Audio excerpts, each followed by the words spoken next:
Bueno, estoy grabando ya la sesión.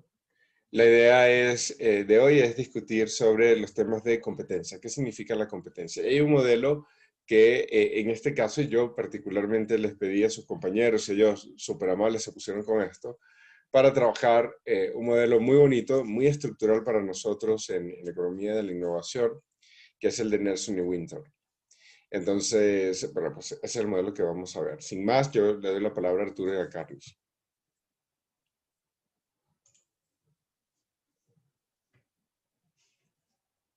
Gracias, profesor. Carlos, ¿podrías compartir la presentación, por favor? Sí, ya voy, ya. Gracias.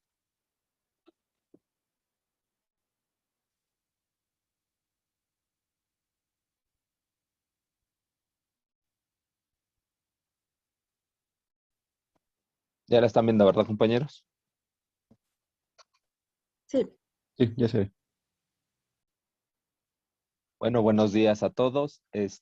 Mi compañero Carlos Mendoza y su servidor Arturo Conejo, presentaremos el capítulo 6, competencia entre empresas, y nos enfocaremos, como dijo el profesor, en el modelo de competencia schumpeteriana de Nelson y Winter.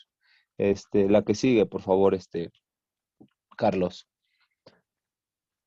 Bueno, como primer punto, hablaremos de forma muy general sobre los modelos de referencia, que es el modelo walrasiano y el modelo de Cournot, que ya hemos visto con anterioridad, pero pues que no está de más puntualizarlo, ¿no? Estos dos modelos son emblemáticos, ya que son similares en una dimensión esencial y su dependencia de una noción de equilibrio, ¿no?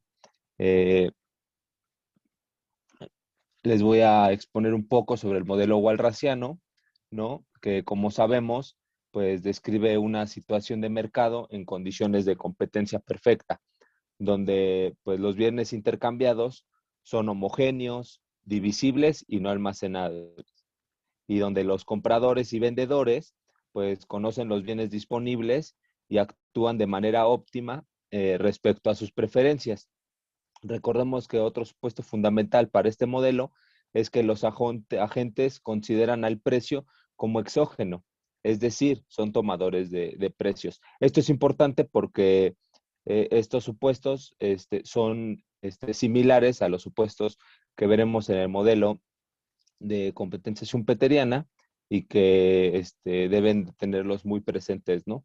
Bajo estas condiciones se puede inferir, digamos, que cada agente expresa una oferta o una demanda igualando el precio con su costo marginal utilidad, y que a corto plazo el precio de un bien es igual a la demanda total con la oferta total, mientras que a largo plazo el precio raya hacia el mínimo de los costos medios, lo que implica que las empresas pues no obtengan beneficios. Adelante, Carlos. Gracias. Bueno, el siguiente modelo de referencia es el modelo de Cournot.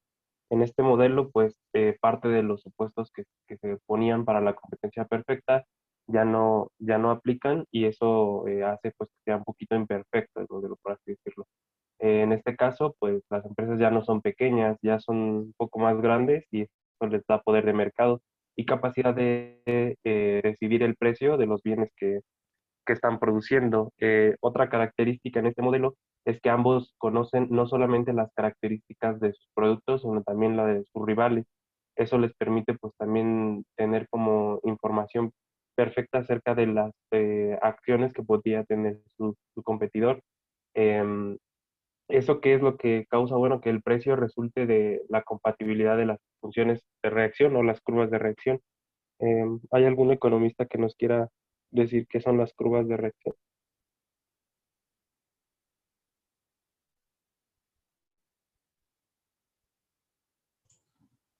Am, Señálales eso. sí, Alfredo, no sé si quieras ayudarnos con las curvas de reacción.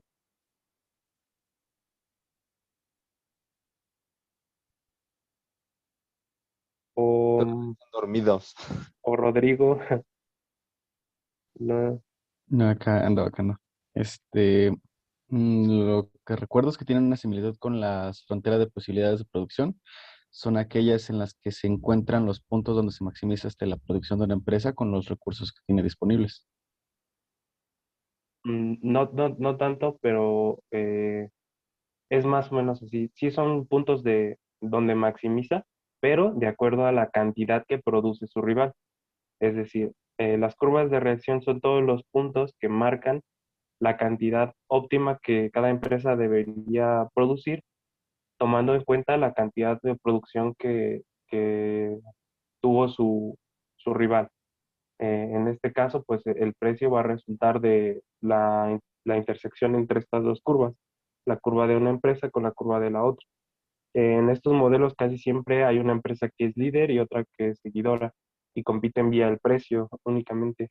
Am, este modelo también supone bienes homogéneos, también supone que los consumidores tienen racionalidad perfecta, que siempre van a buscar maximizar su utilidad. em, y bueno, estos modelos tienen un montón, tienen la esencia similar, que es que dependen o tienen una convergencia hacia un punto de equilibrio específico. O sea, tanto en el modelo walrasiano, que a largo plazo se llega a que el precio va a ser igual a- al costo medio en la empresa, sí, en la industria más bien, y en el modelo de Cournot se llega a que va a existir un tipo de equilibrio en el que las dos empresas no van a moverse porque no van a poder maximizar más que en un punto específico. Y bueno, estos modelos tienen diferentes críticas. Arturo, ¿nos gustas comenzar? Sí, gracias, Carlos. Este, bueno, como menciona mi compañero, hablaremos igual de forma general, que es algo que ya hemos visto, sobre las principales críticas al modelo estándar, ¿no? Por ejemplo, Hayek, uno de los principales críticos de este modelo neoclásico, señala que la competencia es importante, principalmente porque debe verse como un procedimiento de descubrimiento donde los empresarios buscan oportunidades sin explotar que también pueden ser aprovechadas por otros, ¿no? La esencia, digamos, de la competencia es hacer que los rivales busquen lo que los consumidores prefieren y cuál sea su disposición a pagar. Digamos que la idea de un proceso de descubrimiento es consistente con la idea de un proceso de prueba y error. Adelante, Carlos. Ok. La segunda crítica que marca aquí el capítulo es acerca de algo que decía Schumpeter como que el propósito de la innovación se reduce en los modelos a introducir un proceso instantáneo y pasivo.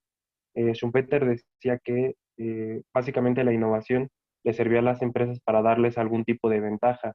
La innovación en el contexto de un nuevo producto, un nuevo proceso, una nueva tecnología o un nuevo mercado, un nuevo modelo de organización, ese tipo de innovaciones. Sin embargo, Schumpeter dice que en estos modelos neoclásicos, tanto de Cournot como sí, como el walrasiano, el proceso de innovación se introduce aquí como instantáneo y además de forma pasiva, es decir, que no se surge dentro del modelo, sino que se da de manera exógena. No sé si quedan dudas con alguno de estos críticas, si no puedes continuar tú. Claro que sí. Una tercera y muy fuerte crítica es la que hace Nelson y Winter, ¿no? Al modelo estándar, en donde critican esta forma de introducción de información limitada y racional limitada de los agentes, que ya es algo que hemos platicado constantemente y más en estos modelos, digamos, de estándar. Y para ellos los comportamientos realmente deben de ser adaptativos, imitativos y de prueba de error, ¿no? Un ejemplo claro es que para ellos, digamos, el ambiente o el contexto debe ser fundamental, ya que las empresas actúan de acuerdo con las reglas de comportamiento que mantienen mientras dan buenos resultados y buscan cambiar cuando no lo hacen.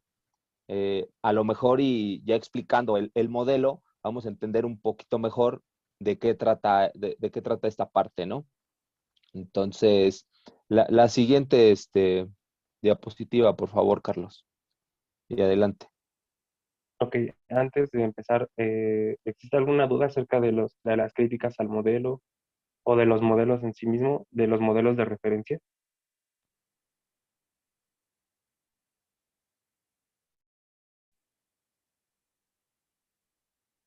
bueno, supongo que no.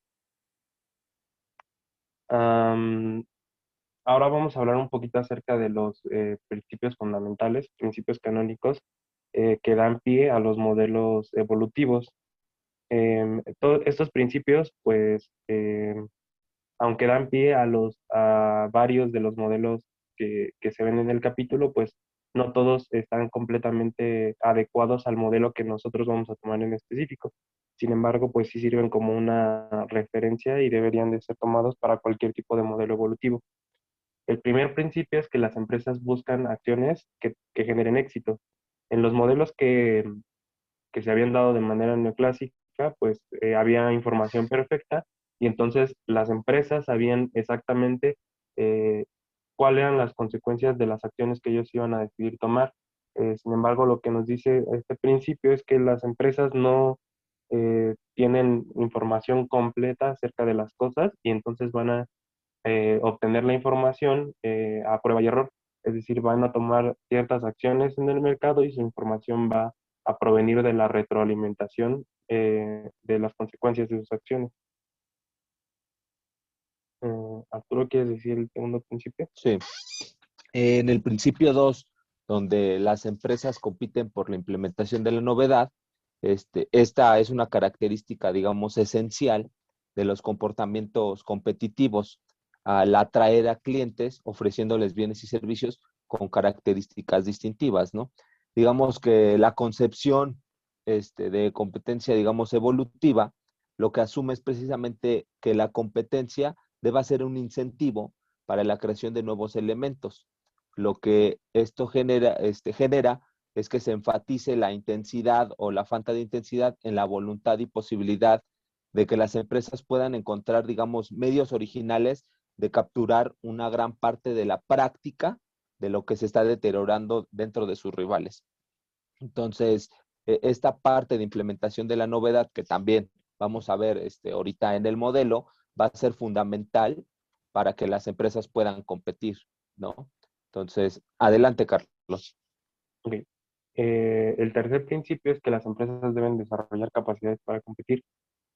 Eh, para que puedan darse una competencia en los modelos evolutivos, las principales acciones es invertir recursos en capacidades ya sea de tipo técnicas o capacidades humanas y, o más bien, o investigación y desarrollo. Esas inversiones pues están em, motivadas por la retroalimentación que tiene y de la competencia misma. Es decir, si un competidor comienza a invertir mucho, entonces comienza a tener más ventaja que otras y las demás empresas se ven motivadas a invertir en más capacidades para no quedarse atrás o rezagadas con respecto a sus competidores. La implicación de estos tres modelos básicamente es que las estructuras agregadas emergen de las acciones emprendidas por cada una de las empresas. En este caso, la estructura de la competencia, pues básicamente se refiere a que si es una estructura más del tipo de competencia perfecta o más de competencia concentrada o incluso de monopolio. Ese es básicamente el concepto de estructura que quiere decir aquí del mercado. No sé si quieras agregar algo más, Arturo, o si alguien tiene alguna duda. Pues sí, más bien si tienen dudas los chicos respecto a esta parte de los principios canónicos.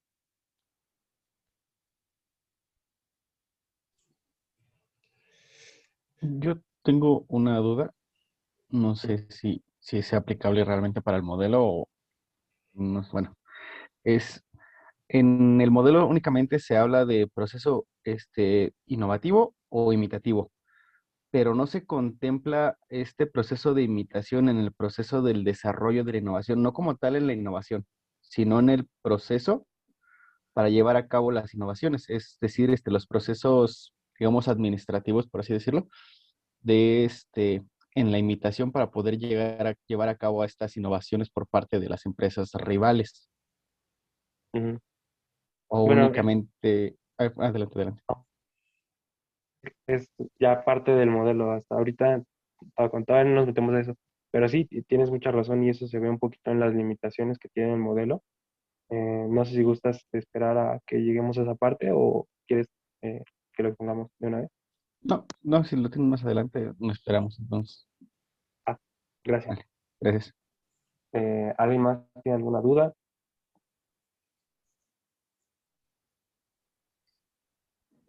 Bueno, parece que no. Entonces, ahora sí, entramos más en el modelo de competencia chupetería. Bueno, para nosotros el objetivo, ¿no? Digamos, el modelo presenta una alternativa a los modelos tradicionales de competencia entre empresas, estudiando los comportamientos de inversión de las empresas que generan estas estructuras de mercado. Eh, de alguna forma, parte del objetivo es analizar cómo las empresas compiten con ciertos supuestos, ¿no? Desplazando a la competencia en el ámbito tecnológico, apostando por la capacidad de innovación tecnológica o más bien por la imitación para ganar estas cuotas de mercado, ¿no? Ese para nosotros sería el objetivo, digamos, de este modelo. ¿Alguien más entre sus objetivos puso algún otro o que quisiera compartirnos cuál de ustedes fue su objetivo? Para ver si son similares o...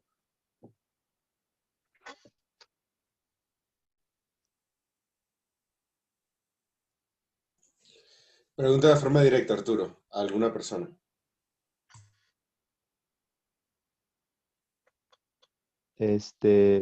No sé, Anaí, no sé qué, tú qué pusiste en el objetivo o Daniel Chávez, qué pusieron en su objetivo.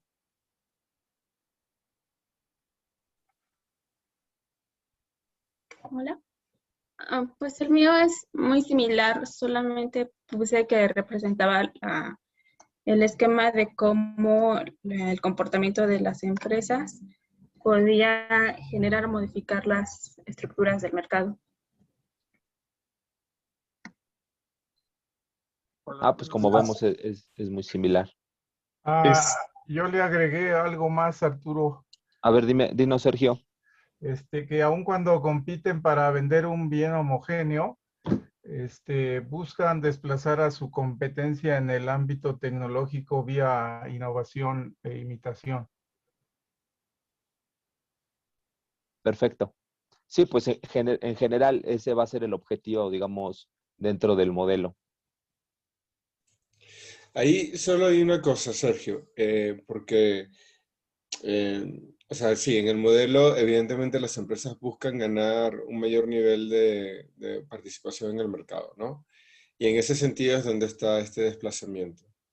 Pero justo como las actividades que se desarrollan son tanto de imitación como de innovación, entonces hay una parte de esto en donde la competencia realmente, si bien se puede desplazar y efectivamente se busca que que cada empresa tenga una mayor participación de mercado, no es un desplazamiento total, ¿no? Y ahí es donde hay que ver con cuidado las diferencias que hay con los modelos neoclásicos.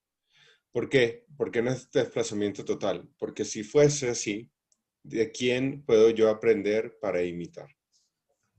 Entonces, implícitamente, y luego también un poco más explícito, si entramos en detalle en el modelo, pues la competencia se plantea como algo relacional, donde, pues claro que te conviene no ser el único que está sentado en tu trono de soledad, sino tener incluso otras personas alrededor en el mismo campo, pero que te ayuden a complementar tu proceso de aprendizaje, en este caso a través de la imitación.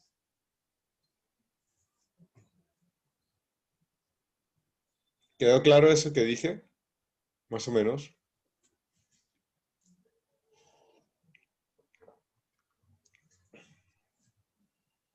¿Sí? Pero eso sería como consciente, profe, o la misma dinámica de competencia va a propiciar que no se desplacen totalmente unos de otros. Es decir, como que lo dio a entender como que sí quiero desplazarlos, pero no a todos, porque si no, con quién compito o a quién le copio? Sí, es que, bueno, a ver, copiar e imitar, claro que están cerca, pero no son lo mismo, ¿no? Porque la verdad es que copiar es muy, muy, muy difícil. Muy, muy difícil. Porque copiar significa que tú tienes que tomar exactamente lo que tiene otra persona y reaplicarlo para tu caso u otra empresa. Y eso es dificilísimo. O sea, porque tendrías entonces que tener, para que la copia sea perfecta, digamos, para llevarlo al extremo, una empresa configurada exactamente igual de la cual estás copiando. Entonces, por eso en lo de copiar, como es tan difícil, o sea, es un caso muy, muy particular de imitación, no se toma tanto en cuenta. Ahora, imitar significa que yo puedo aprender de lo que la otra persona hace, puedo copiar parcialmente algunas cosas, puedo como identificar y tratar de utilizarlas en mi proceso, pero siempre hay una adaptación propia. Porque bueno, mis empresas son mis empresas, digamos, mis máquinas son mis máquinas y mis procesos son mis procesos. Entonces, no los puedo copiar así tal cual. Y ahí lo otro, ya cuando me preguntas, bueno, pero ¿es una decisión o es una consecuencia del mercado? Y entonces la verdad es que son ambas, ¿no? ¿Por qué? Porque como consecuencia de los procesos de aprendizaje, pues la gente se da cuenta de que necesita poder aprender, ¿no? Y que por tanto tampoco es lo mejor estar solo en la cúspide. Y esto, de hecho, es algo que de verdad se aplica en las empresas, particularmente cuando se están buscando procesos de negociación. No crean ustedes que es... o sea, siempre hay este empuje por estar primero y tal, porque sí, eso forma parte de lo que socialmente hemos construido, pero también está esa consideración por las otras empresas entendiendo esta codependencia. Entonces funciona mm, entre como ambas cosas, ¿no? Como consecuencia y decisión. Hay gente que decide no seguir este modelo y entonces lo que sucedería con ellos lo podemos discutir al final, yo creo mejor. Dejemos esta pregunta pendiente. ¿Qué pasa con la gente que pues no quiere tomar la parte relacional? Y lo dejamos para el final. ¿Les parece? Pero es importante esto para aclarar bien los objetivos del modelo. Por eso esta vez sí intervino. Continuamos con la discusión al final, Sergio. ¿Te parece? Sí, profe. Buenísimo. Sigamos entonces. Bueno, para nosotros, digamos, las variables que encontramos tenemos el tiempo, ¿no? O el periodo, el precio, la cantidad producida por la empresa, el dinero invertido, que era la R, y M, que es la actividad imitadora, y en R, N es el dinero invertido, igual en la actividad, pero ahí es en la actividad de innovación. Tenemos la eficiencia de la inversión, que es la A, que también existía AM y AN, y en Pi mayúscula tenemos las ganancias. Adelante, Carlos. Gracias, Arturo. Aquí, bueno, tenemos que pedirles una disculpa. Parece que no se guardó los cambios en esta parte que habíamos hecho, pero sí, como decía Arturo, tenemos RM, que es el dinero o la cantidad de dinero invertida en imitar, y RN, que es la cantidad invertida en innovar. Del mismo modo, existe eficiencia de la innovación en imitar y en innovar. Y aquí en las variables también hay unas que nosotros habíamos puesto originalmente como parámetros, sin embargo, pues les digo una disculpa, no se guardaron los cambios que hicimos. En este caso, en este modelo, el stock de capital es una variable también que está en función del periodo, porque cada periodo, al invertir, el stock de capital va a variar.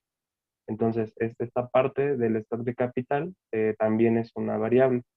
Lo mismo pasa con la inversión, que es una función de diversos elementos como la cuota de mercado, las ganancias y la eficiencia por unidad producida.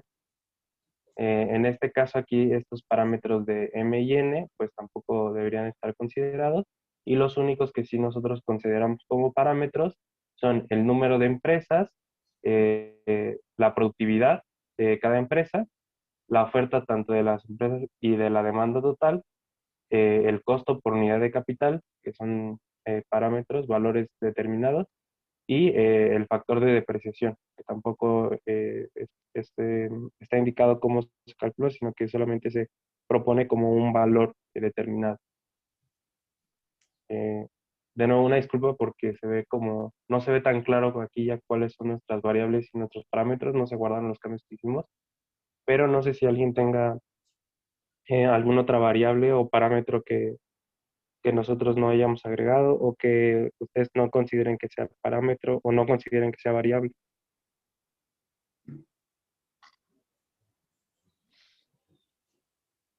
Hola Carlos. Hola, Dani. Yo el precio lo consideré como parámetro porque en la lectura lo señala como precio único. Ok. Bueno, en el modelo el precio es una consecuencia de la igualación entre la oferta y la demanda.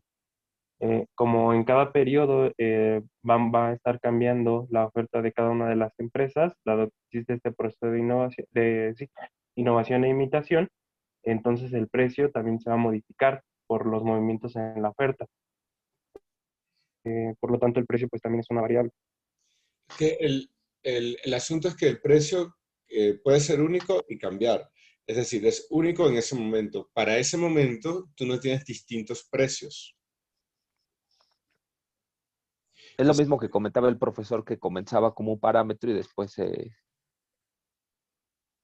Cambiaba como una variable. Sí, es que, digamos, tú podrías tener para el mismo producto, como efectivamente nos pasa, ¿no? Si quieres comprar leche de una marca, vas a los distintos supermercados y cada uno tiene un precio, ¿no? Difícilmente es exactamente el mismo precio. Lo que pasa es que si tomamos el promedio de los precios de todos los supermercados, más o menos tenemos un precio claro y todo el mundo sabe que, no sé, que un litro de leche cuesta como 20 pesos, digamos, ¿no? Entonces, pues todo el mundo sabe eso. Ahora, hay supermercados donde cuesta 21, donde cuesta 22, donde cuesta 23, donde cuesta 18, 19, 15 si hay ofertas, no sé.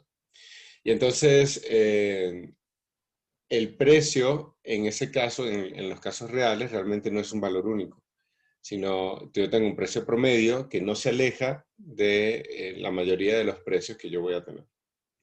Pero hay varios precios.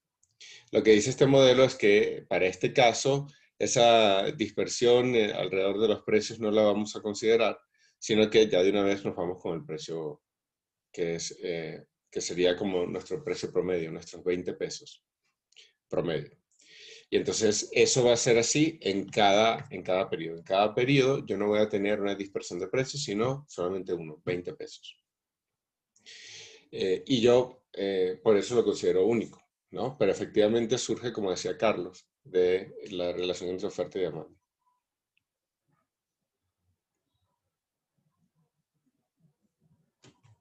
¿Quedó claro? Pero ¿cómo lo pondría usted, profe? ¿Como variable o como parámetro inicial, dijéramos? Es que yo podría tener un precio como para, o sea, en el momento cero, yo lo puedo tener como un parámetro, ¿no? Pero luego, en los siguientes periodos, pues yo lo voy a tener como una variable, porque efectivamente ese precio puede cambiar dependiendo de la relación oferta-demanda.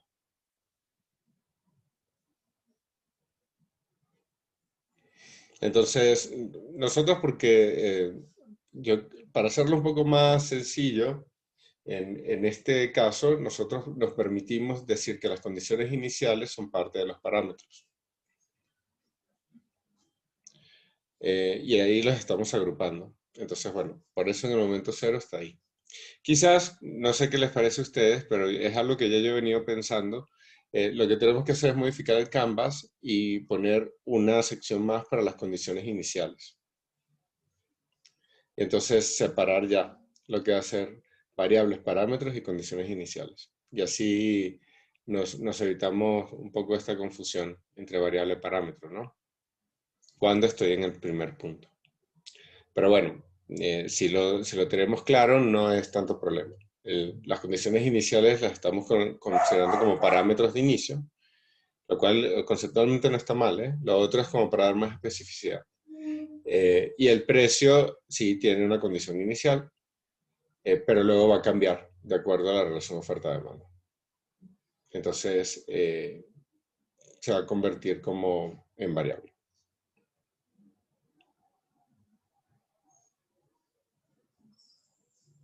¿Un poco más claro, Sergio? Sí, es que de hecho cuando el Canvas de alguna manera inicialmente no es tan dinámico porque también la oferta y la demanda que están como parámetros evidentemente en el siguiente periodo pues se van a ajustar, ¿no? Entonces, pero como usted dice, de inicio pues es interesante plantearlo así, ¿no? Sí, sí, yo cada vez más he venido pensando en esto de considerarlo, de sumarle una nueva parte, y esa es parte del aprendizaje de verlo así. La verdad es que aquí yo sí les digo muy claro, este aprendizaje alrededor de la desestructuración de los modelos es mucho más fácil cuando estamos cerca, la verdad. Porque mano a mano sí cambia mucho la forma en que nos comunicamos. Entonces, pero bueno, aquí a la distancia hay que especificar más. Y yo creo que eso ayuda también, ¿no? Porque ahora sabemos que capaz es bueno tener, no lo voy a cambiar para este curso, será para el siguiente curso, pero sí una sección más donde estén las condiciones iniciales. Creo que va a dar más claridad.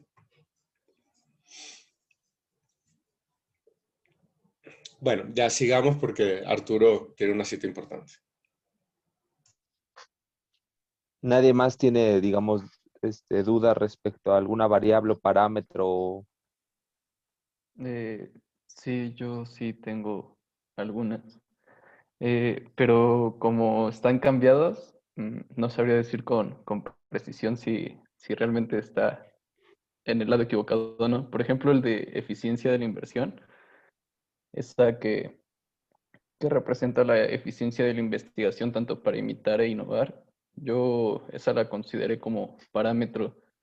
En el modelo no se especifica que dependa de algo, pero sin embargo que tu inversión sea exitosa depende de esa eficiencia. Así que yo la instauré como un parámetro dentro del modelo, ya que de eso va a depender una variable que no está contemplada ahí, pero es la probabilidad de éxito de imitar y la probabilidad de éxito de innovar de las empresas.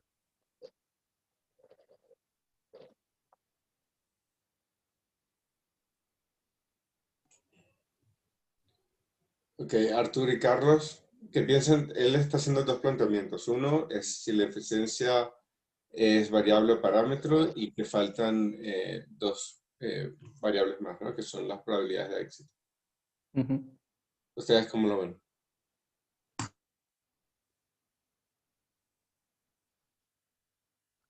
Mm, sí, lo que pasa, sí tienes razón, Alfredo, la eficiencia más bien es el parámetro para indicar la productividad, ¿no? En el tiempo. Y de hecho, si lo vemos en el modelo, entonces el dinero invertido tampoco está en función de alguna otra variable, sino que sería como el parámetro que se indica cada periodo para modificar la productividad de cada una de las empresas. En ese sentido, sí tienes razón de que tanto la eficiencia y, bueno, en este caso yo agregaría que también el dinero invertido, pues son más bien parámetros, o serían más bien parámetros. Cool, gracias, Carlos. Ujú. Sí, no, gracias a ti.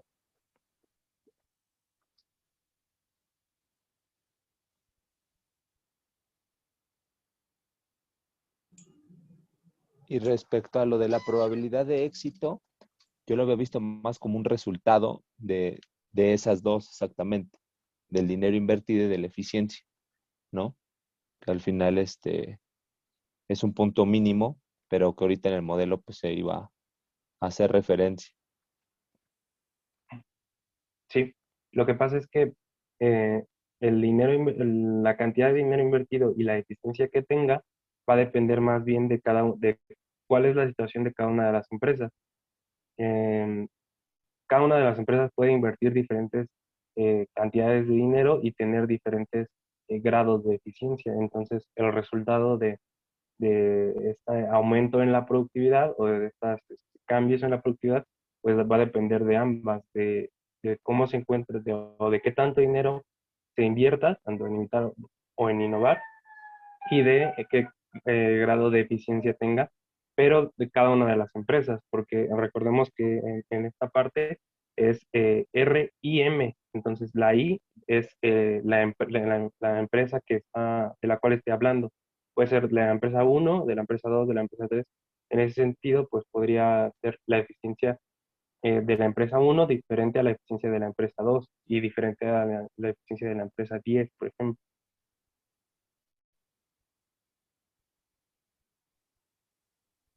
Claro, eso me lleva a pensar un poquito lo del modelo pasado donde veíamos umbrales de comportamiento donde también eran parámetros, sin embargo cada uno de los agentes poseía un umbral distinto.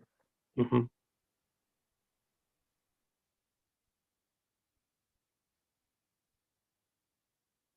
Sí, y justo ese es el mismo caso acá, Alfredo. Tienes mucha razón. Ahí es donde deberíamos ubicarlo. Porque efectivamente cada quien puede tener un umbral distinto. En ese caso, por ejemplo, volviendo al asunto del precio, ahí no tendríamos una eficiencia única, ¿no?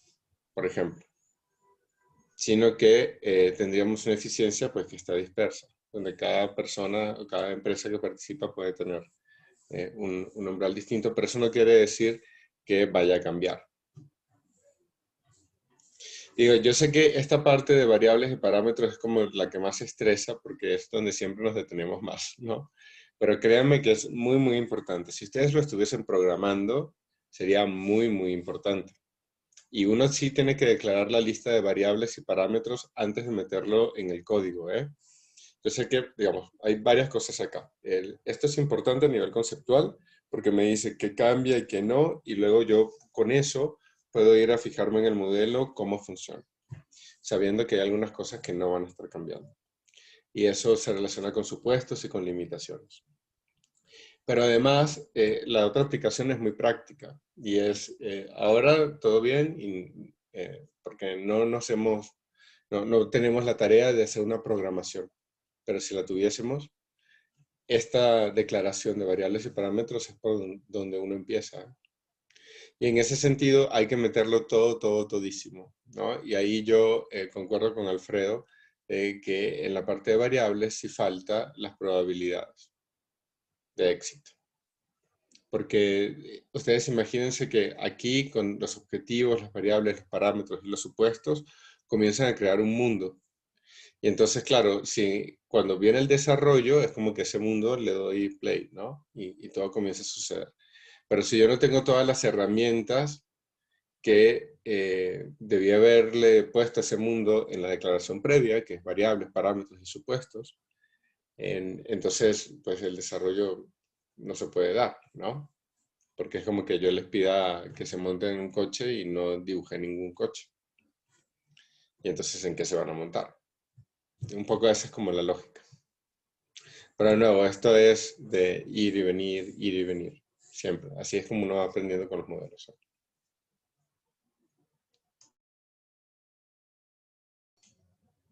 Si no hay más dudas, yo diría que continuáramos.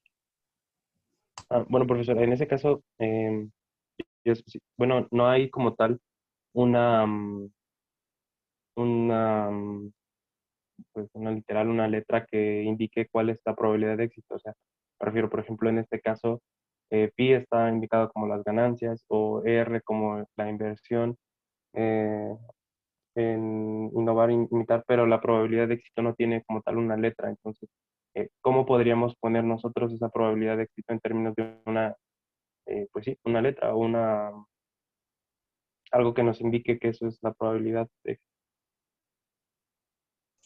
Mira, si quieres, para no detenernos más acá, vamos al desarrollo y lo retomamos ahí, ¿te parece?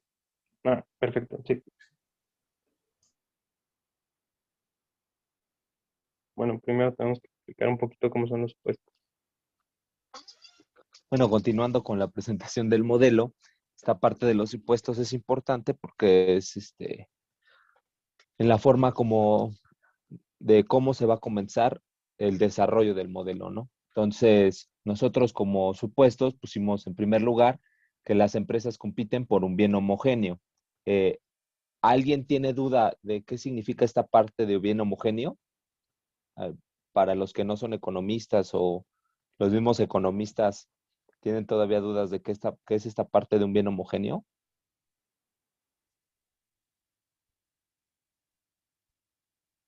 ¿O quién nos podría decir qué significa esta parte de bien homogéneo?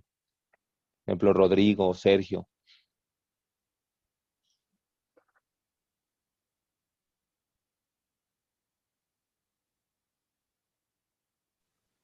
Es un bien que tiene las mismas cualidades para los consumidores.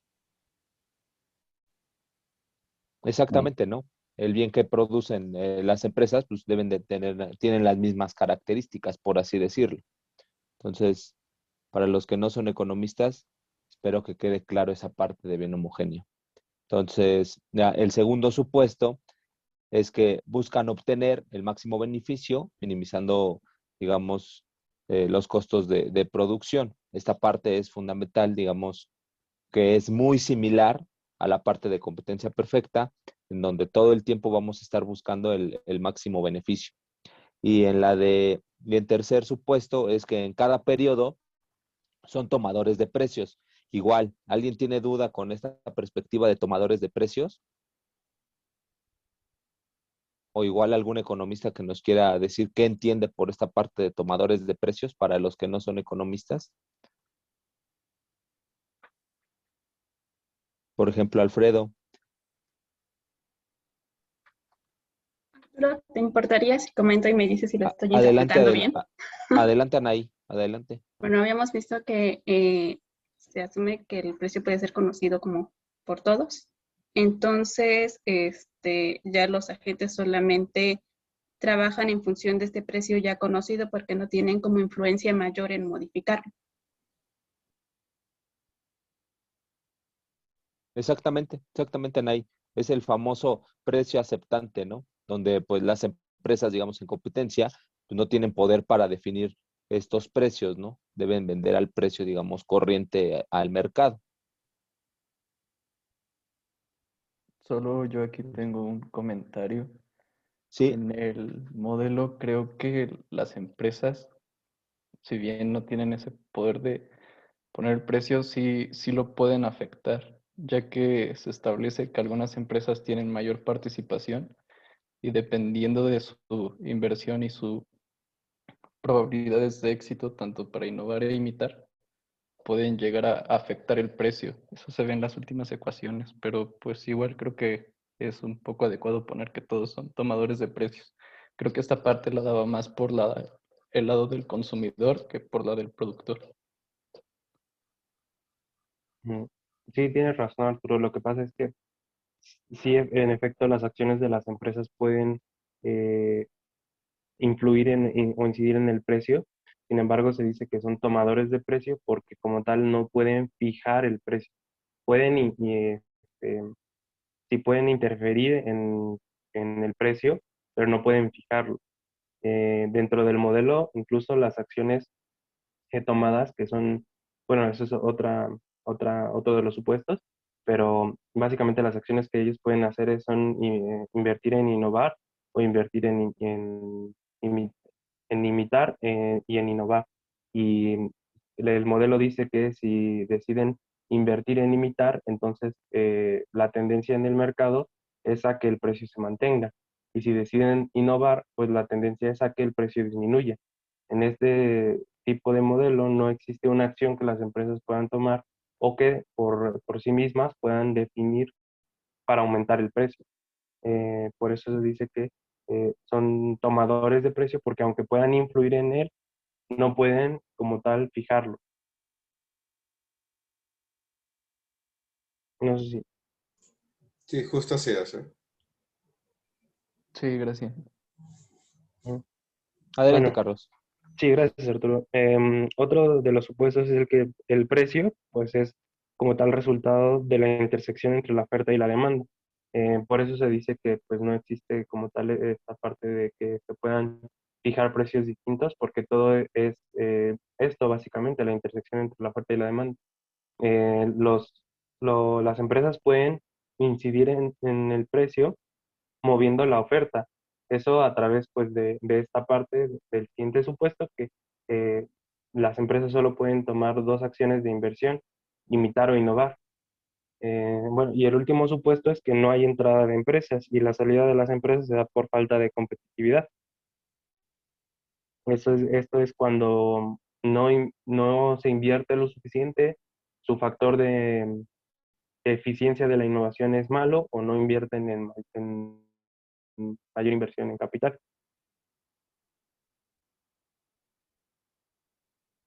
Esto pues tiene como varias implicaciones porque también este supuesto en específico es el que va a generar la estructura de mercado en bueno, sí, en el largo plazo. No sé si queda alguna duda en esta parte de los supuestos ¿O alguien más o si puso algún alguien, otro ajá, supuesto? si alguien tiene otro supuesto.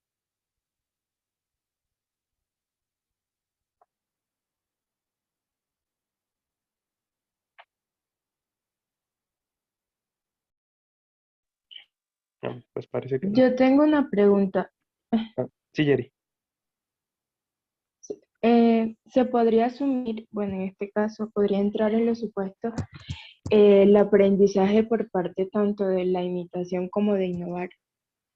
Es que, o sea, yo lo entendí y lo incluí en los supuestos porque es como algo de manera implícita que pasa, pero que ahí está.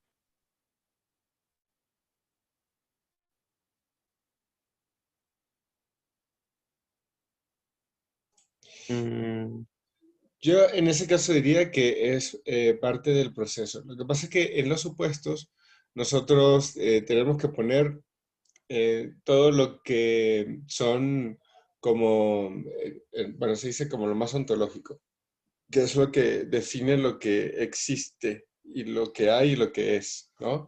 Entonces, en los supuestos está esa primera como base ontológica para todo el resto del modelo. Entonces, lo que sucede en el desarrollo, pues es parte justo del desarrollo del modelo y ahí están las implicaciones y tal. Pero en los supuestos yo empiezo diciendo cómo es o qué es lo que es un complemento al asunto de las variables y los parámetros. Y lo que me dice es, si bien, digámoslo así, estoy creando un mundo, ¿no? Las variables y los parámetros son como las cosas que hay en ese mundo. Y los supuestos vendrían a ser como el terreno donde ese mundo va a estar. Y entonces, con las variables y cosas y parámetros, yo les doy a la gente, a las personas, herramientas, ¿no? Y con los supuestos les diseño un terreno, ¿no? Iba a ser un landscape. Eso es lo que yo diseño con los supuestos, para saber cómo está el asunto. Y ya luego, con las personas que tienen o los agentes que tengan esas herramientas en ese terreno, pues van a hacer cosas. Y esas cosas son las que yo voy a captar a través del desarrollo de los modelos. Entonces, por ejemplo, Jerry, tienes toda la razón, van a aprender, sí, pero eso lo van a hacer con las herramientas en ese terreno. Si estuviesen en otro terreno u otras herramientas, sería distinto. Entonces, esto no lo está definiendo acá. ¿Sí me explico, Jerry?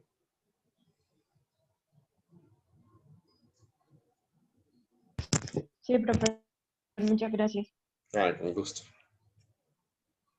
A otra duda o pregunta, la incertidumbre, porque menciona en el modelo que imitar e innovar no tiene un grado de certeza, ¿pudiera ser como supuesto o parte del desarrollo? ¿Tú qué piensas, Sergio? ¿Cómo lo ves tú? Yo lo pondría como supuesto porque en realidad también es condicional. Hay una frase ahí, dice, si se tiene éxito, se aumenta la productividad, pero no se garantiza, ¿no? Sí, pero eso, ¿en qué define el terreno? Que no necesariamente al limitar o innovar vas a mejorar tu productividad. Exacto, pero ves, fíjate, en ese sentido, yo no lo pondría como supuesto, porque justo lo que tú me estás hablando es de qué sucede cuando la gente está actuando con las cosas que tiene en ese terreno. Y eso es parte del desarrollo del modelo. Por ejemplo, mira, aquí, las empresas pueden tomar acciones de inversión en dos sentidos, imitar o innovar. Esto significa que si yo estuviese dibujando una carretera, ¿no? Pues las empresas estaría aquí frente a una Y, ¿no? Una bifurcación. Y por eso es que yo aquí lo pongo como un supuesto.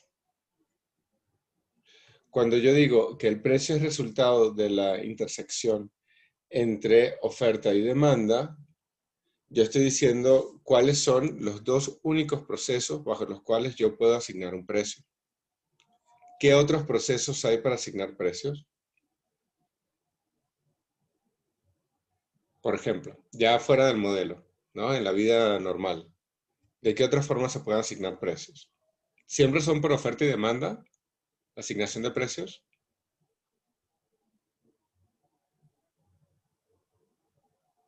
No, puede haber poder de mercado y la empresa puede asignar precios. ¿Y qué más? ¿Qué otra alternativa hay? También puede haber intervención estatal, donde se fije un precio máximo o un precio mínimo. Exactamente. Entonces, no todos los precios son resultados de la intersección entre oferta y demanda. Porque yo podría tener aquí tal cual un estado que diga el precio lo fija el estado. Y punto. Hay otra cosa que ayuda a ver también el tema de los supuestos, y es que los supuestos no son falseables.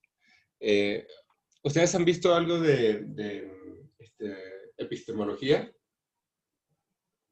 Es que ya no, como hubo cambios en el pensum del máster, de la maestría, no me acuerdo si quedó esta parte. Por ejemplo, si yo digo una frase es falseable, ¿todo el mundo sigue? ¿Qué significa que la frase sea falseable? Es lo que decía Karl Popper, puede ser sujeta como una revalidación, ¿no? Exacto. En general, o sea, sí, es correcto lo que dice Adam, pero en general una frase es falseable cuando yo le puedo aplicar una prueba de hipótesis y saber si resultó o no resultó, ¿no? Por ejemplo, si yo digo,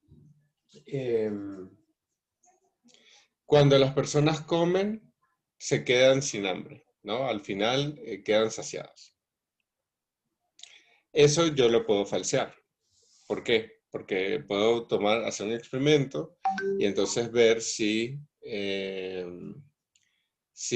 pudiéramos ver, o sea, con un experimento podemos poner a la gente a comer y preguntarle al final, ¿quedaste satisfecha o satisfecho o no? Y pues las personas responderán. Y entonces, bueno, este es un experimento ya tan simple que vamos a saber que efectivamente sí, cuando la gente come, entonces ya deja de tener hambre. Eso es falseable, porque le puedo aplicar un experimento y puedo obtener un resultado que me diga, ¿estoy en lo correcto o estoy en lo incorrecto? ¿No? Así, muy brusco, lo estoy diciendo todo. Y luego hay otras cosas que no son falseables. Por ejemplo, si yo digo, el universo se expande infinitamente, ¿eso es falseable? Bueno, alrededor de eso hay un montón de desarrollos para ver si efectivamente se expande infinitamente o no, porque capaz hay una frontera que simplemente nosotros no estamos en una escala suficiente para verla.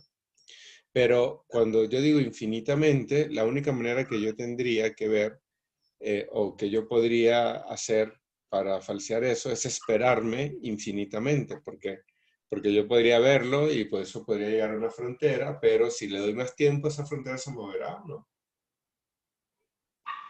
Y entonces, en ese sentido, pues es una frase no falseable. Entonces, porque no le puedo aplicar una prueba sencilla, como dice con el caso de la comida de las personas.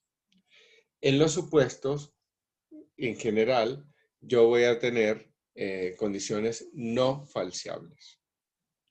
Y tienden a ser cosas que definen existencia, lo que hay, y existencia desde lo que es. Entonces, las empresas son, en cada periodo, son tomadores de precio. Eso es un supuesto, porque define lo que es. Las empresas son maximizadoras. El precio es. Las empresas tienen dos sentidos. Hay, ¿no? En lo otro. La siguiente, no hay entradas de empresas y la salida se da por falta de competitividad. No se sale por ninguna otra cosa. Entonces, estos son supuestos.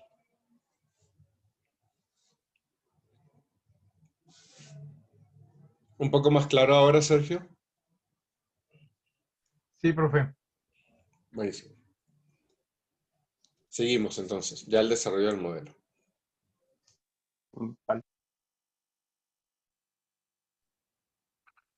Bueno, continuando ahora con el desarrollo del modelo, dados, digamos, los supuestos antes mencionados y como parte de las condiciones iniciales, podemos partir que en el mercado de un bien homogéneo hay N empresas sin entrada, ¿no? Como lo decíamos en los supuestos. Por lo que en cada periodo en T, la empresa I se caracteriza por una tecnología dada, en donde tenemos a KI de T, que está representando al stock de capital, y a AI de T, que está representando la productividad por unidad de capital, ¿no? Y tenemos que la cantidad producida por cada empresa I en el periodo T va a estar representada por la Q I de T, que viene dada por la función de producción simple con rendimientos constantes e insumos complementarios, que es la función que vemos a continuación, ¿no? Que la cantidad va a ser igual a estas dos variables que están representadas, que es el stock de capital y la productividad por unidad de capital. No hay que olvidar que el costo de unidad de capital va a ser similar para todas las empresas y todas las tecnologías, y que el precio es único, resultado de la igualación de la oferta total de las empresas y de la demanda total. Como dijimos, estas son las condiciones iniciales para poder darle cabida a continuación, a la continuación del modelo. Entonces, ¿tienen dudas, digamos, en estas condiciones iniciales? Que es parte de lo que hablamos dentro de la diferencia entre las variables y los parámetros. ¿Pero alguien tiene duda respecto a estas condiciones iniciales?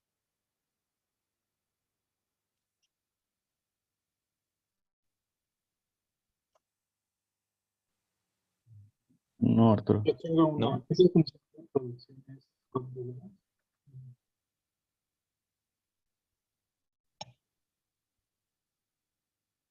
No se te escuchó muy bien, Daniel. Sí, ¿Puedes no repetirnos un escuché. poquito, por favor? Bueno, lo siento. Tengo la duda si la función de producción es en las tres.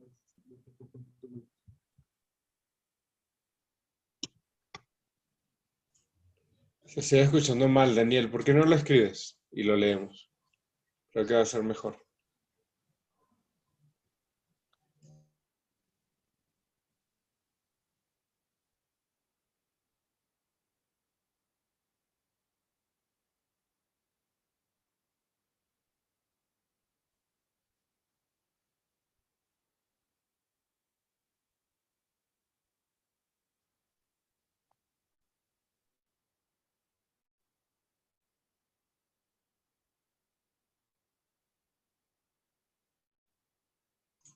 Sí, sí es genial. Es es una fusión tipo Cap-Douglas, así tal cual es, que es una fusión típica de producción.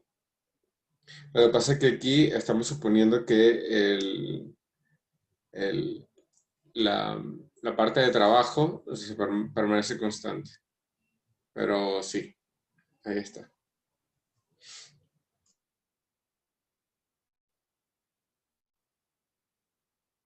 Ok, continuamos. La que sigue, por favor, Carlos. Entonces, teniendo en consideración estas condiciones iniciales, el modelo de la empresa ahí realmente puede cambiar su situación en el mercado a través de diferentes acciones de un periodo a otro, ¿sale? Entonces, la primera acción se va a basar en que la empresa puede modificar su productividad, la AI, T más 1, teniendo en consideración dos estrategias disponibles, ¿no? Ya sea imitando la mejor técnica disponible, que como habíamos dicho, se representa esta actividad con una M, o buscando una mejor técnica, por lo tanto, innovando, que está representada, digamos, esta actividad con la letra N. Entonces, ambas estrategias requieren que la empresa invierta en investigación y desarrollo, y ambas estrategias pueden tener un resultado incierto, ya sea un fracaso o un éxito.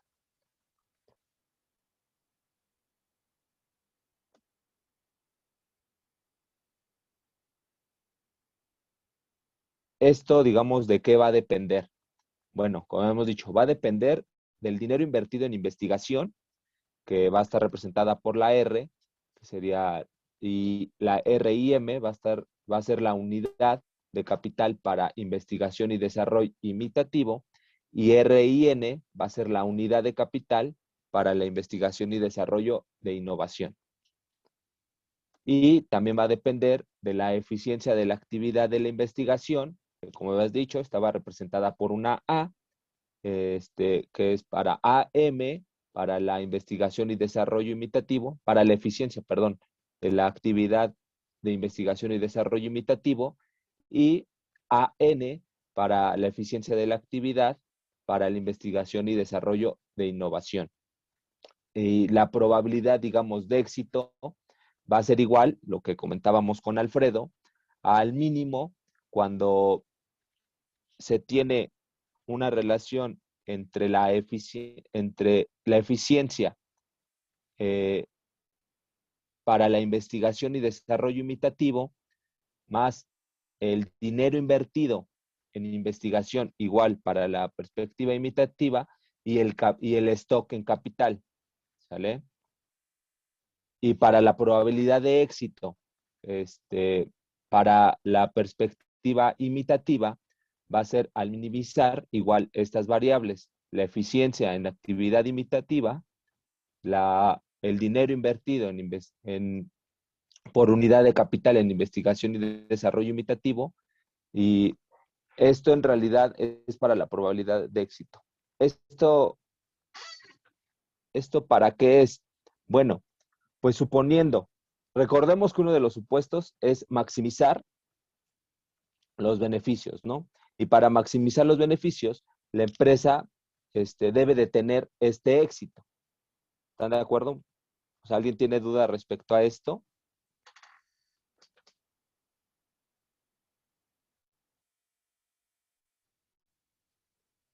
La empresa va a estar buscando, o sea, como dijimos, puede existir un éxito o un fracaso, pero la empresa para poder maximizar, digamos, la productividad, perdón, para maximizar los beneficios y obtener la mejor productividad, pues va a tener que buscar el éxito. Para ello, la empresa ahí va a obtener, digamos, la mejor productividad disponible del periodo T cuando se tiene éxito en la imitación, que va a estar representada, digamos, en la fórmula de hasta abajo, que es que la empresa va a obtener la mejor productividad cuando maximiza el AT, que va a representar que la imitación va a tener éxito, cuando maximiza A y de T, que es cuando la innovación tiene éxito y la productividad surgiera como un proceso en una variable aleatoria, y va a obtener su mejor productividad cuando maximice el progreso técnico. Entonces, el conjunto de estas tres variables va a generar que obtenga la empresa la mejor productividad.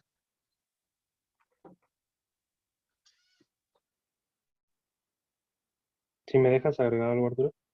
Adelante, Carlos. Aquí en esta productividad en el temas 1, básicamente está considerando diferentes tipos de inversión. La primera pues sería la inversión en imitar, pero esta inversión en imitar pues va a depender de la innovación que se hizo antes por otras empresas, que sería esta variable de acá. Por eso decía el profesor al inicio que pues a veces no conviene completamente estar solo porque si no, entonces ¿a quién le copias, no?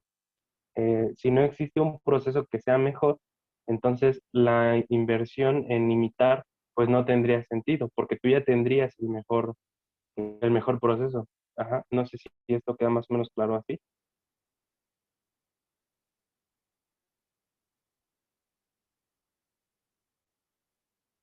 Luego tendríamos otra ahí que sería la de innovar. O sea, nosotros podríamos imitar, pero la imitación depende de que otros hayan innovado antes. Y luego también nosotros tendríamos la posibilidad de innovar de manera independiente. Y pues nuestra productividad, o sea, nuestra mayor productividad sería que alguna de estas tuviera éxito. No sé si queda clara esta parte.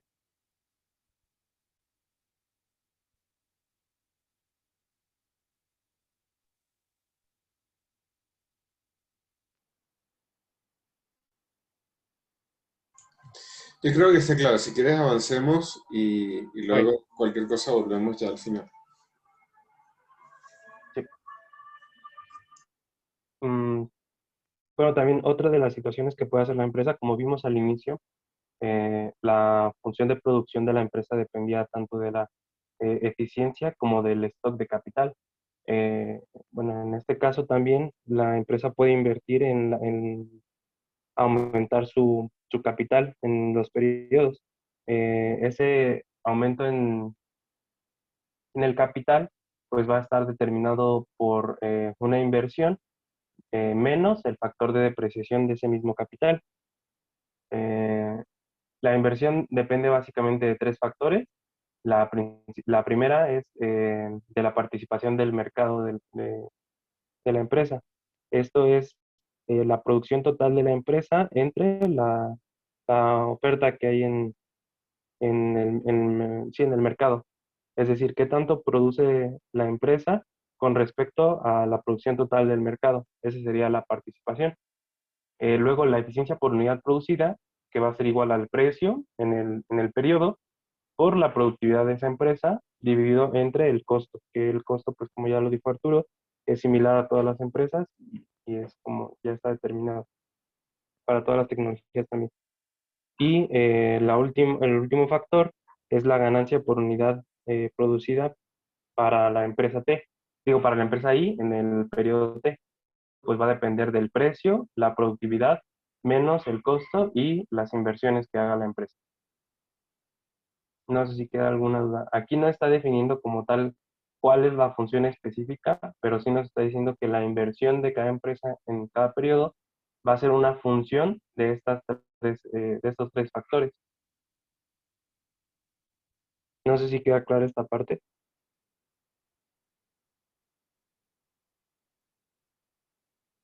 Una pregunta, Carlos.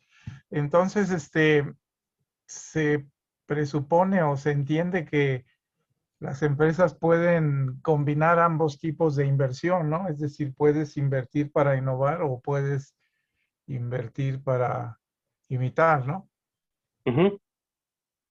Sí, de hecho el modelo precisamente pues hace eso, o sea, incluso podría en algún momento llegar a tomar ambas, como lo veíamos en en esta ecuación de aquí, podría tomar acciones para imitar y acciones para innovar.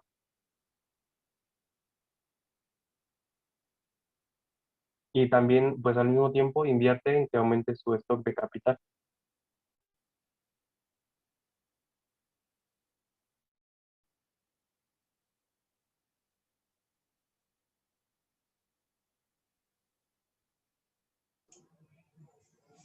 Excelente. Eh, ¿Alguna pregunta más o alguna duda más alrededor de esto?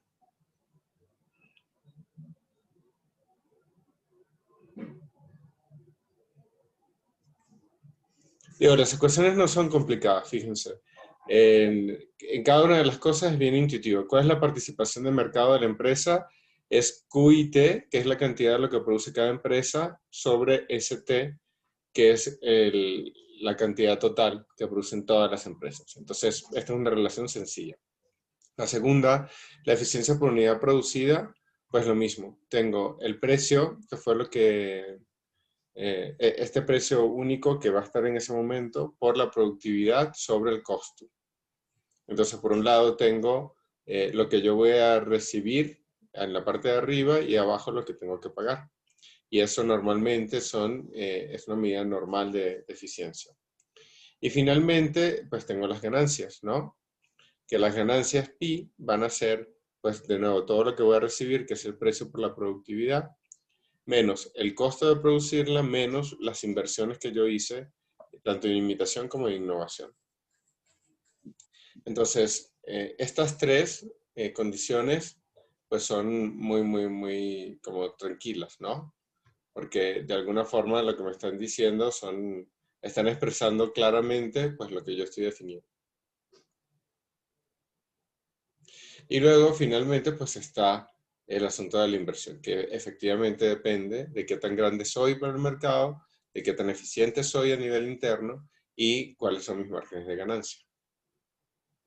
Que es lo que quiere decir en la parte de abajo. De eso depende. Yo creo que ya continuamos, porque son 9:20. ok. Bueno, básicamente eso es todo el desarrollo del modelo. Sin embargo, pues esto tiene algunas implicaciones, ¿no? El hecho de que en un mercado, bueno, yo más o menos ya lo había comentado en la parte de los supuestos, pero el hecho de que en un mercado existan pocas empresas con capacidad de innovar y muchas con capacidad de imitar, pues lo que va a hacer es que va a tener una tendencia ese mercado a que el precio se mantenga más o menos igual, porque al haber pocas innovaciones, pues las disminuciones en el precio van a ser pequeñas y más bien lo que se va a mantener es que todas las empresas tengan la capacidad de innovar. Ahora, eso depende también de la cantidad, de la probabilidad de éxito que tengan para imitar.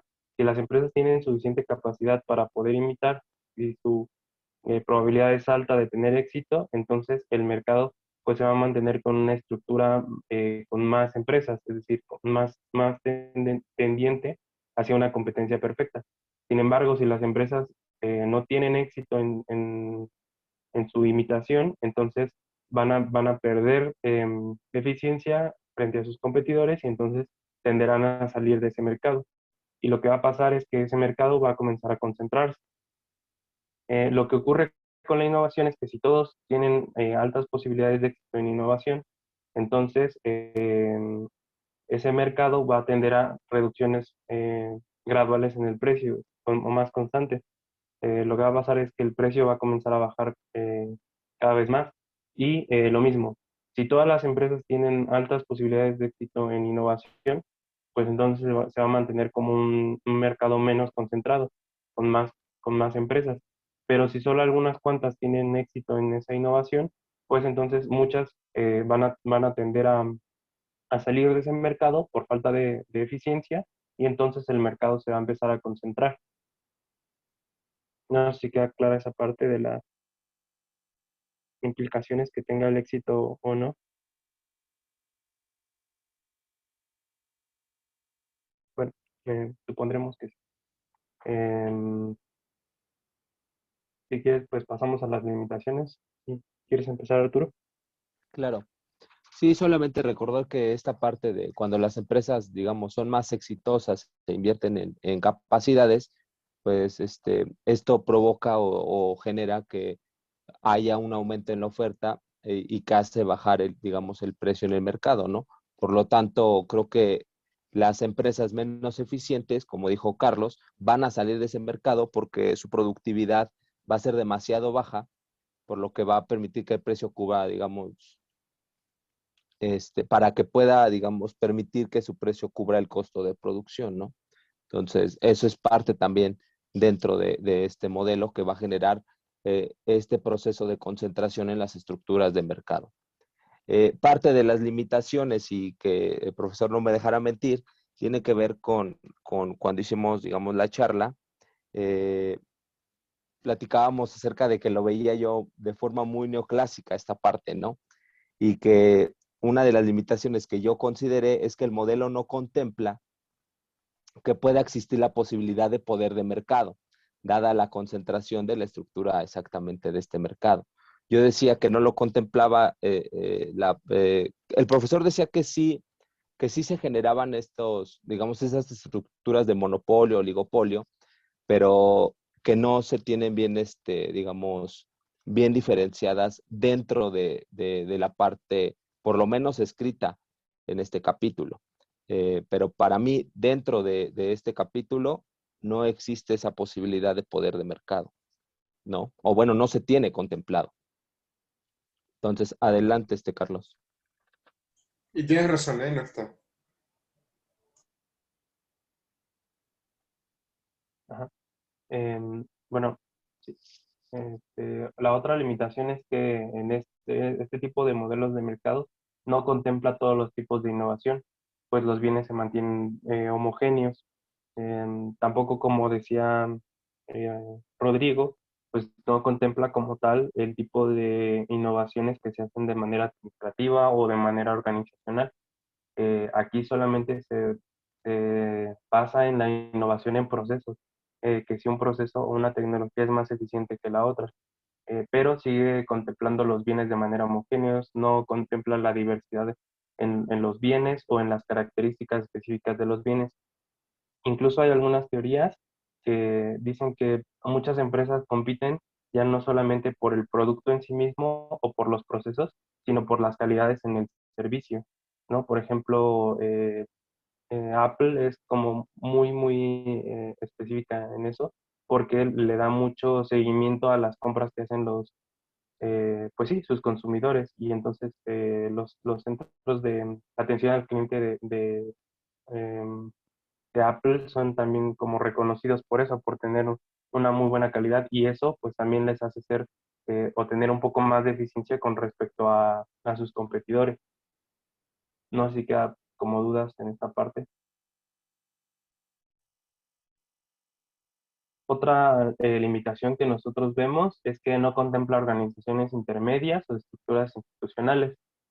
Tampoco vemos esta parte de la intervención estatal, como lo mencionábamos igual en la parte de los supuestos y en la fijación del precio, pues podría llegar a pasar que si la estructura del mercado se concentra mucho y se vuelve oligopolio o monopolio, podría haber intervención estatal. Sin embargo, el modelo pues no contempla nada de esto, no contempla que pueda haber ningún tipo de organización, como por ejemplo organizaciones de consumidores o instituciones que estén normando como tal la competencia o la intervención estatal directamente.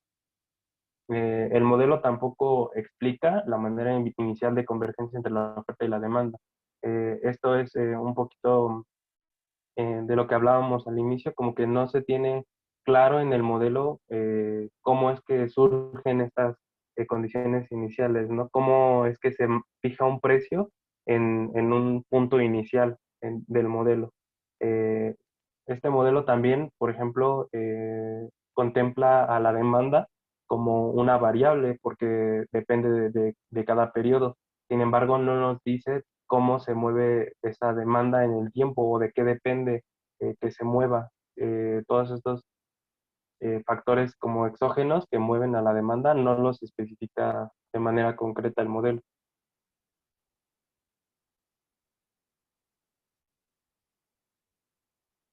No sé si queda alguna duda. Creo que esta parte de la demanda y de que no se especifique muy bien es muy importante porque la demanda también genera condiciones específicas en el mercado. Por ejemplo, cuando existe un cambio en las preferencias de los consumidores, pues hay empresas o industrias que si tienen un bien de tipo homogéneo y no pueden cambiar eso, van a desaparecer completamente.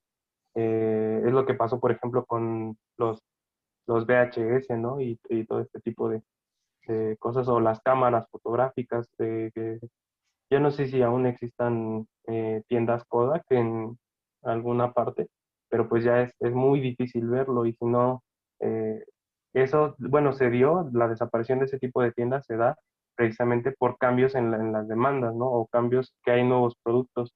Y si no se contempla ese tipo de factores o cambios en la demanda y no se especifica tampoco cómo se dan, pues entonces el modelo pierde cierta validez. No sé si tengan dudas o tengan otra limitación que agregar al modelo. No, este modelo de las limitaciones. Efectivamente, este es un modelo ofertista, 100% pensado para la oferta, como si la demanda efectivamente fuese a aceptar todo lo que se está produciendo.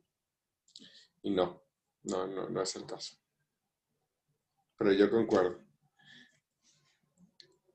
¿Más dudas o preguntas?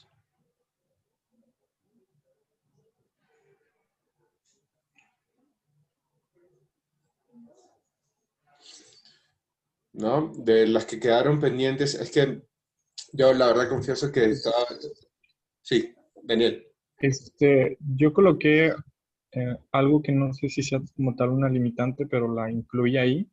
Ajá. Y es que, bueno, puse que el modelo no toma en cuenta que hoy en día la generación de la novedad o de la innovación sucede en escenarios más cooperativos y no solo en competitivos entre empresas, dada la complejidad y la necesidad de una amplia gama de tecnologías o de conocimientos que vengan de otros sectores, y también porque muchas veces la innovación implica un riesgo económico que la empresa puede buscar compartir con sus socios, y el modelo enfatiza específicamente que la innovación sucede para realmente como resultado de la competencia en las empresas. Sí, esa es la visión de innovación que hay en el modelo. Y eso es un punto importante alrededor de esto. Entonces, primero, que esa es una visión de innovación y que efectivamente hay otras visiones de innovación, ¿no? El modelo es viejo. Es como una de las primeras bases. Lo que servía, o sobre todo sirvió en ese momento, pues para mostrar que ese posicionamiento que hay en el mercado, que pareciera que fuese únicamente una cuestión de precio, tiene como base una estrategia fuerte en inversión en conocimiento, ¿no? Bien sea imitación o innovación. Entonces, para eso es que sirve el modelo. Pero no consideran estas nuevas visiones de innovación, es cierto, y todas las limitaciones que están acá. Ahora, en el modelo hay dos formas que son claras de interacción entre empresas. Uno es, ya lo habíamos dicho, es a través de la imitación. Y entonces, claro, la imitación ayuda en parte a lo que decía Daniel ahora, ¿no? A compartir riesgos, ¿no? Y también, efectivamente, los riesgos que están dentro de la innovación. Pero como el modelo no tiene esa visión de innovación, tal como decía Daniel, entonces no la voy a tocar. Sino, vamos a centrarnos en lo que sí tiene, que es la interacción por la imitación. Entonces, ahí ya hay una primera herramienta de colaboración implícita, ¿no? Porque efectivamente lo que sí plantea esto es que hay una tensión entre competencia y colaboración. Y aunque son fuerzas contrapuestas, son fuerzas que existen también dentro de las estructuras de mercado. Se dan ambas cosas a la vez. Y eso es muy, muy, muy importante tenerlo claro, ¿no? Porque, pues, ustedes que probablemente o entren a trabajar directamente en empresas como gestores o gestoras de innovación, o incluso si continuasen en sus estudios de doctorado o trabajaran para el Estado, ojalá fuese el caso que personas con nivel de estudios trabajaran en el Estado. Al momento de diseñar políticas, planes, programas o estrategias, considerar siempre que estas dos tensiones entre la competencia y la colaboración están siempre presentes en los procesos de aprendizaje, tal cual. Por eso es que yo lo pongo como algo implícito, ¿no? Perdón, como parte del desarrollo, no lo pondría como un supuesto, porque estos procesos de aprendizaje son como el resultado del desarrollo del modelo. Y la otra forma de interacción que hay entre las empresas es a través de la oferta y la demanda.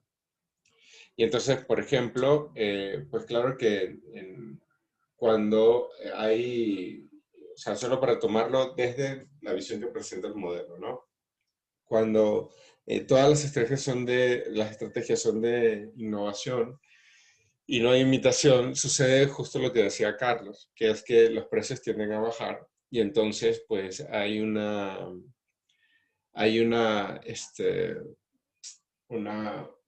tendencia a que los valores de los productos que están lanzando al mercado pues decaigan.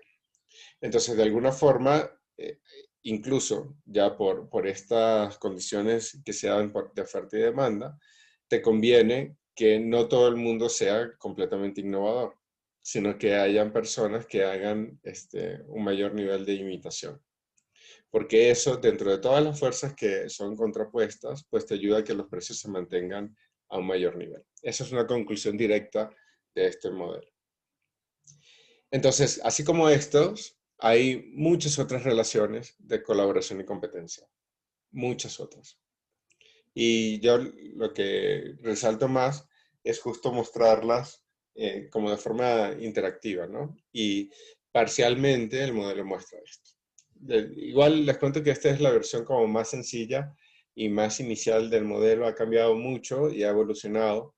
De aquí se partió y se hicieron muchas otras cosas, ¿no? No, ni caso comentarlas. Pero que sepan que este es como solamente el punto de inicio.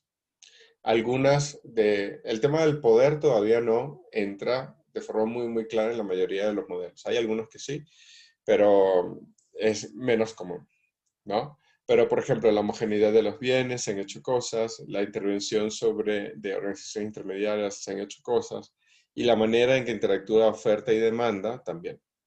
En las últimas tres, sí hay modelos que utilizan o parte de para atacar estas limitaciones. Hay menos en la primera, para que tengamos un panorama, ¿no? El modelo es viejito, viejito, viejito. Es de los 80s, entonces, bueno. ¿Alguna duda o comentario más? ¿Algo que se haya quedado pendiente? Sí, yo comentar algo, profe. Me gustó del modelo, aunque tiene sus limitaciones y como usted dice, es de los primeros, que se observa que la innovación te lleva a una concentración, es decir, ese reconocimiento tácito ya es muy bueno, ¿no? Es decir, que no aparecen de la nada más las empresas concentradoras, ¿no? Sino que este proceso de competencia vía la innovación te lleva a esto. Y por otro lado, un gran limitante que ya comentaron aquí es que seas nada más tomador de precio, cosa que no ocurre en la realidad. A lo mejor inicialmente sí, y eso ya te impide que puedas manejar diferenciación de productos, ¿no? Que es lo que se ha comentado que este modelo no contempla, sino todo se basa en mejorar tu cuota de mercado vía el incremento de tu productividad y el desplazamiento de otros y tomando esa cuota de mercado, ¿no? Sí, así es. El gran asunto aquí es que, digamos, todo bien con crecer con la cuota de mercado, pero nuevamente hay que replantear lo que significa competencia. Porque es que estamos muy acostumbrados a que la competencia sea un asunto entre gente que compite, entre competidoras y competidores. Y la verdad es que desde esta visión, la competencia es una relación entre gente competente y es muy distinto.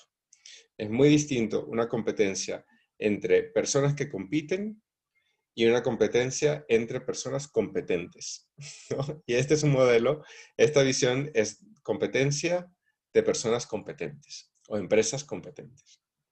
Y entonces, con esas capacidades que tienen las empresas, entonces generan un montón de cosas. Generan en algunos momentos tener más cuota de mercado, en otros momentos tener más colaboración, en otros momentos pues tomar los precios, en otros momentos, digamos, hay muchas alternativas. Pero la competencia no es ir a matar a las otras personas o a las otras empresas.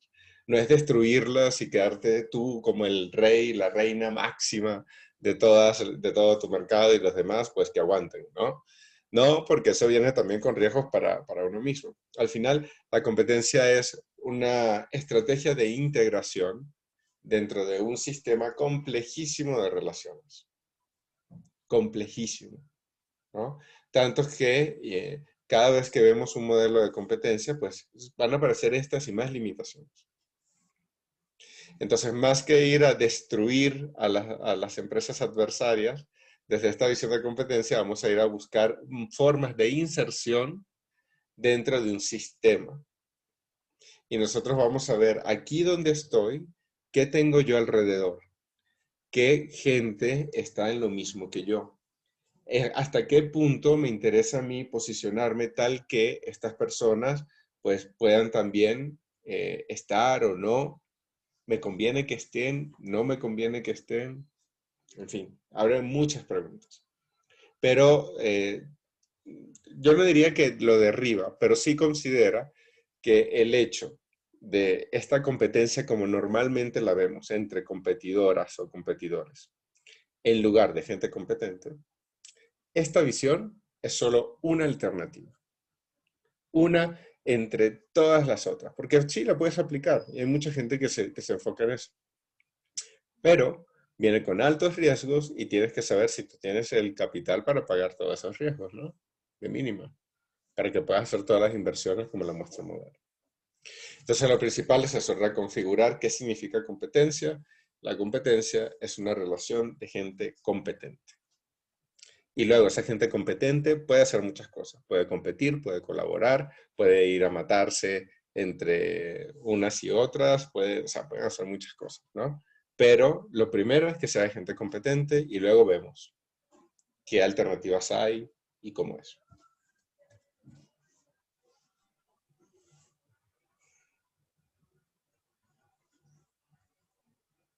¿Más dudas o comentarios? Usted iba a comentar sobre el que no quiere competir, ¿qué le sucede? El que no quiere competir. Sí, no entra en este proceso de innovación, buscar mejores cuotas de mercado. Bueno, quien no hace ninguna de las dos cosas, o sea, quien no hace ninguna de las dos cosas, bien sea o competir, o innovar o imitar, dentro de este modelo sale del mercado, porque aquí sí hay salida, ¿no? El asunto es que va a caer la productividad.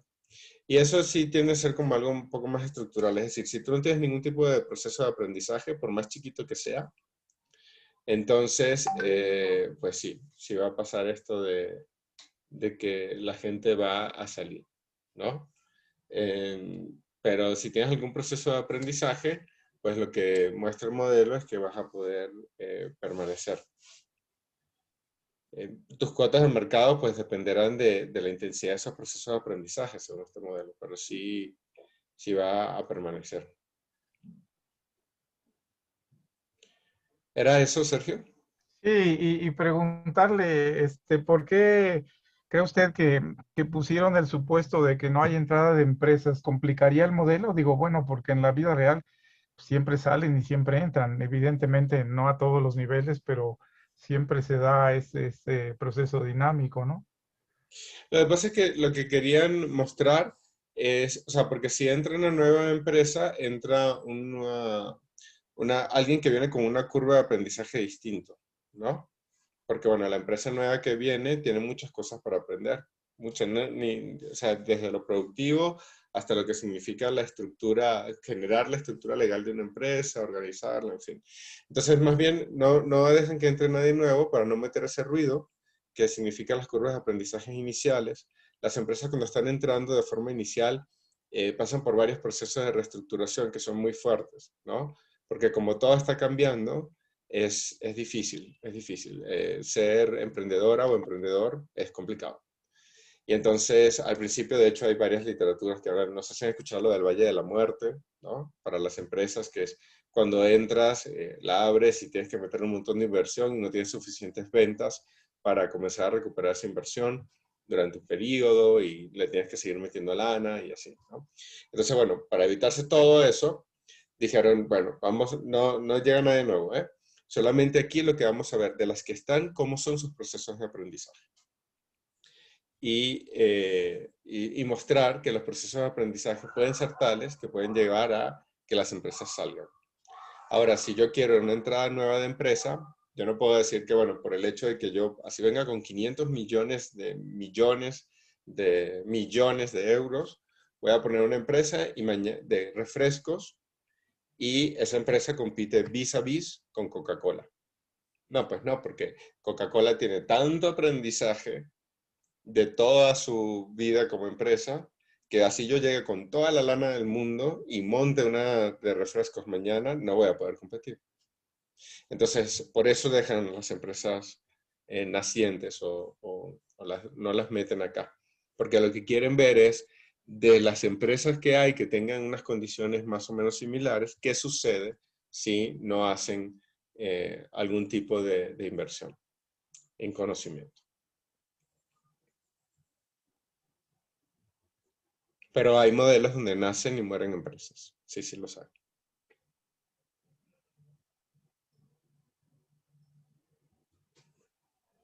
Otra cosa que se puede decir ahí es que no necesariamente la innovación es la que genera la concentración, ¿no?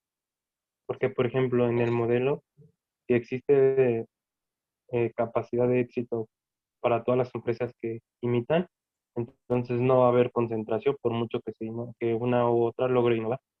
Y otra cosa también que puede pasar ya fuera del modelo es que si existe la entrada de empresas, hay innovaciones que pueden hacer pues accesibles ciertos mercados para otras empresas, ¿no?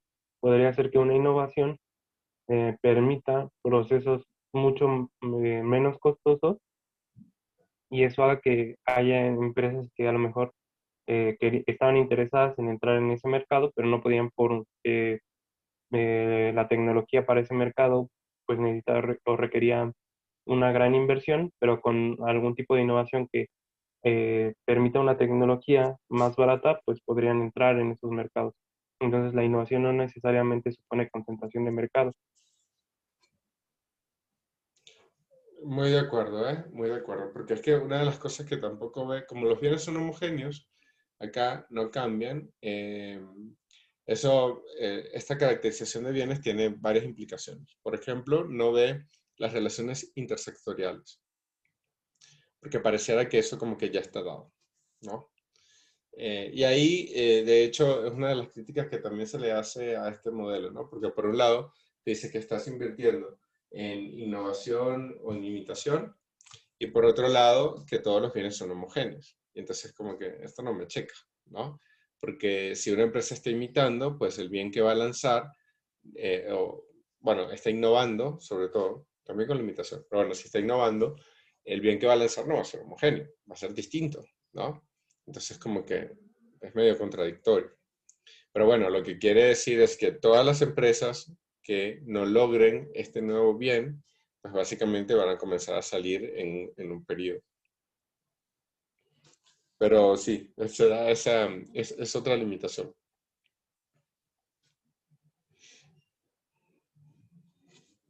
¿Alguna duda o pregunta más? No, yo la verdad es que hoy quise intervenir poco para que Arturo se fuese, porque tiene que ir a vacunarse. Entonces lo dejamos hasta acá y ya nos vemos en la siguiente clase, ¿sí? Gracias, profesor. Bueno, cuídense mucho, que estén todos bien y todas. Hasta luego. Hasta luego. Nos vemos. Hasta luego. Gracias,